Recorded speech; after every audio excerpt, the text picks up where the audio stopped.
Good morning সবাইকে।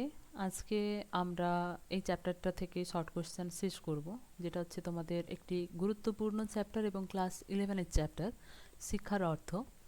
তো এর আগে আমরা দুটো ক্লাস করেছি, তোমরা যদি না দেখে থাকো তাহলে দেখতে পারো। তো চলো আজকে প্রশ্ন উত্তর শুরু করা যাক। স্ক্রিনে দেখো একটা প্রশ্ন এসছে। অ্যারিস্টটলের মতে শিক্ষা হলো স্বাস্থ্য, জ্ঞান, চরিত্র গঠন নাকি শৃঙ্খলা? সঠিক উত্তর কী হয়ে যাবে? জ্ঞান। পরের প্রশ্ন, শিক্ষা একটি ত্রিমেরু বিশিষ্ট প্রক্রিয়া। তৃতীয় মেরু হলো বিদ্যালয়, শিক্ষার্থী, পরিবার নাকি পাঠ্যক্রম? সঠিক উত্তর কী হয়ে যাবে? পাঠ্যক্রম। আমরা কি পড়েছিলাম?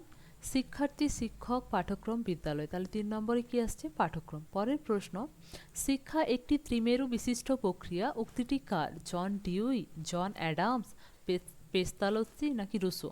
শিক্ষা একটি ত্রিমেরু বিশিষ্ট প্রক্রিয়া কে বলেছিলেন? জন অ্যাডামস। জন অ্যাডামস মনে রাখবে, ঠিক আছে? পরের প্রশ্ন, অ্যাডামসের মতে শিক্ষা একটি একমুখী প্রক্রিয়া, দ্বিমুখী প্রক্রিয়া, ত্রিমুখী প্রক্রিয়া নাকি বহুমুখী প্রক্রিয়া? অ্যাডামসের মতে এই যে দেখো আগের প্রশ্নের উত্তরটা এখানে ভাসছে। অ্যাডামসের মতে শিক্ষা একটি কি হবে তাহলে? ত্রিমেরু, সরি, দ্বিমুখী প্রক্রিয়া। পরের প্রশ্ন, সংকীর্ণ অর্থে শিক্ষা হলো একমুখী প্রক্রিয়া, দ্বিমুখী প্রক্রিয়া, ত্রিমুখী প্রক্রিয়া? একমুখী। সংকীর্ণ অর্থে শিক্ষা মানেই একমুখী, 2-3 এত দূরে যাওয়ার দরকার নেই, ঠিক আছে? পরের প্রশ্ন, এডুকেয়ার শব্দটির অর্থ হলো, এডুকেয়ার শব্দটির অর্থ কি? বাইরে নিয়ে আসা, লালন পালন করা, শিক্ষা প্রদান করা না জ্ঞান অর্জন করা? সঠিক উত্তর কি হয়ে যাবে? লালন পালন করা।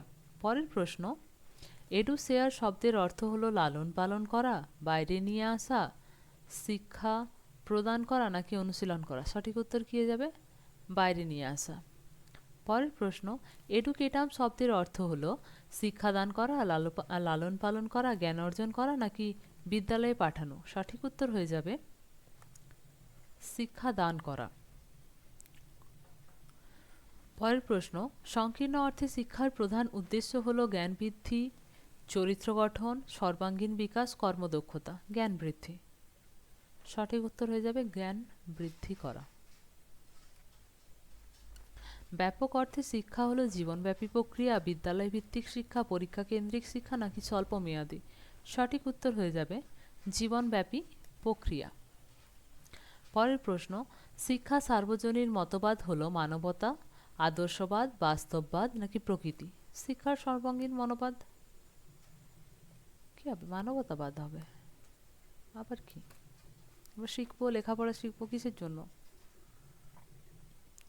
শিক্ষা একটি সর্বাঙ্গীন অভিযোজনমূলক ধারণা, প্রক্রিয়া, নীতি না পদ্ধতি? প্রক্রিয়া। পরের প্রশ্ন, ব্যাপক অর্থে শিক্ষার কেন্দ্রবিন্দু শিক্ষক, বিদ্যালয়, জীবন নাকি পাঠ্য বই? সঠিক উত্তর হয়ে যাবে ব্যাপক অর্থে শিক্ষার কেন্দ্রবিন্দু জীবন, শিক্ষক। এগুলো তো সব সংকীর্ণ অর্থের বাকি অপশনগুলো। শিক্ষার দ্বারা যে বিকাশ সর্বাধিক গুরুত্ব পায় তা হলো শারীরিক বিকাশ, মানসিক বিকাশ, নৈতিক বিকাশ না সর্বাঙ্গীন বিকাশ? সঠিক উত্তর হয়ে যাবে সর্বাঙ্গীন বিকাশ।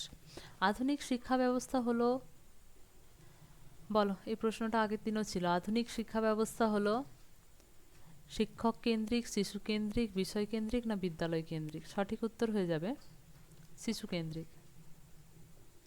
শিক্ষা একটি স্থির প্রক্রিয়া, গতিশীল প্রক্রিয়া, সীমাবদ্ধ প্রক্রিয়া নাকি সাময়িক প্রক্রিয়া? গতিশীল প্রক্রিয়া। শিক্ষার সর্বোচ্চ লক্ষ্য জ্ঞান অর্জন, পরীক্ষায় সাফল্য, সর্বাঙ্গীন ব্যক্তিত্বের বিকাশ নাকি চাকরি লাভ? এরপর অনেকের মতে এখনকার শিক্ষা ব্যবস্থায় মনে হতে পারে চাকরি লাভ, কিন্তু শিক্ষার সর্বোচ্চ লক্ষ্য হচ্ছে ব্যক্তিত্বের বিকাশ। পরের প্রশ্ন, শিক্ষা একটি সামাজিক প্রক্রিয়া, ব্যক্তিগত প্রক্রিয়া, অর্থনৈতিক প্রক্রিয়া না রাজনৈতিক? শিক্ষা একটি সামাজিক প্রক্রিয়া। আধুনিক শিক্ষার মূল কেন্দ্র শিক্ষক, শিক্ষার্থী, বিদ্যালয় না পাঠ্য বই? সঠিক উত্তর হয়ে যাবে শিক্ষার্থী। পরের প্রশ্ন, শিক্ষা হলো শুধুমাত্র বিদ্যালয়ের বিষয়, শুধুমাত্র পরীক্ষার বিষয়, শুধু জীবনব্যাপী চলমান প্রক্রিয়া নাকি শুধুমাত্র জ্ঞান অর্জনের মাধ্যম? জীবনব্যাপী চলমান প্রক্রিয়া। ঠিক আছে, আজকে এখানে তোমাদের শেষ হলো শিক্ষার অর্থ বলে যে চ্যাপ্টারটা আছে তোমাদের ক্লাস 11-এ, তার কোয়েশ্চেন অ্যান্সার প্র্যাকটিস শেষ। পরের দিন আমরা দ্বিতীয় অধ্যায় শুরু করব। ঠিক আছে, যদি কোনো সমস্যা থাকে প্লিজ কমেন্ট। ঠিক আছে, কমেন্ট করো তোমরা, আমি তো আছি।